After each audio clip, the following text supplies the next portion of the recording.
Somewhere tonight, someone is lying in bed staring at the ceiling, not because they can't sleep, but because they're calculating numbers in their head. Rent, food, bills, debt, and the number never seems to work out. Money has a strange power over the human mind. It's just paper or numbers on a screen, but somehow it controls how safe we feel, how confident we feel, even how we see ourselves. For many people, the stress doesn't come from being poor. It comes from uncertainty, not knowing if what you have today will still be enough tomorrow. So the mind starts doing what it always does when faced with uncertainty. It tries to predict the future. What if I lose my job? What if something breaks? What if an emergency happens? And suddenly the brain begins running thousands of possible scenarios, most of them negative, most of them unlikely. But the mind treats them all like real threats. Psychologically, this happens because money is deeply connected to survival. For most of human history, survival depended on resources, food, shelter, security.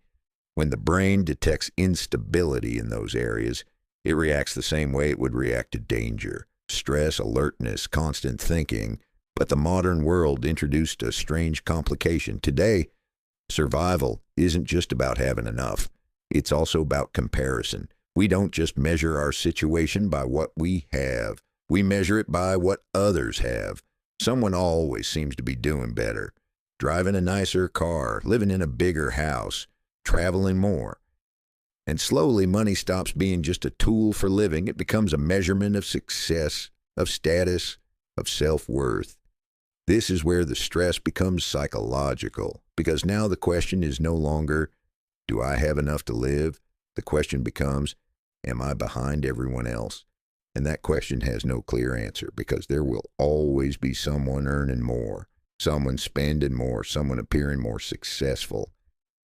Philosophically, money is one of the greatest illusions humans created. It's incredibly powerful, but it also convinces people that their value can be measured in numbers: salary, net worth, bank balance.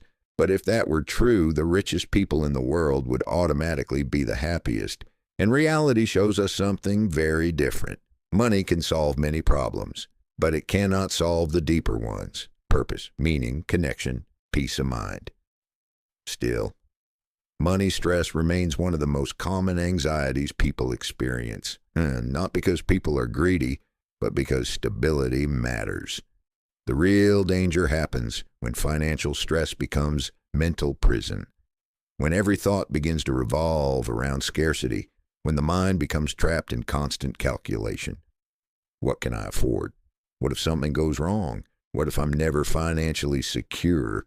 At that point, money stops being a tool and starts becoming the thing controlling your thoughts. But there is an important psychological shift that can happen. Instead of viewing money as the measure of your life, you begin to see it as a resource you manage, a tool you use, not a scoreboard that defines you. Because the truth is, every generation faces financial uncertainty. Every generation believes the future is unstable. And yet people continue finding ways to adapt, to build, to survive, to create opportunities that didn't exist before. Money will always be important, but it should never become the thing that occupies every corner of your mind. Because a life spent constantly worrying about numbers is a life where the most important things quietly pass by unnoticed. And perhaps the real challenge is learning to build financial stability without allowing financial fear to control your life, because the mind that is constantly calculating survival rarely has the freedom to imagine something greater.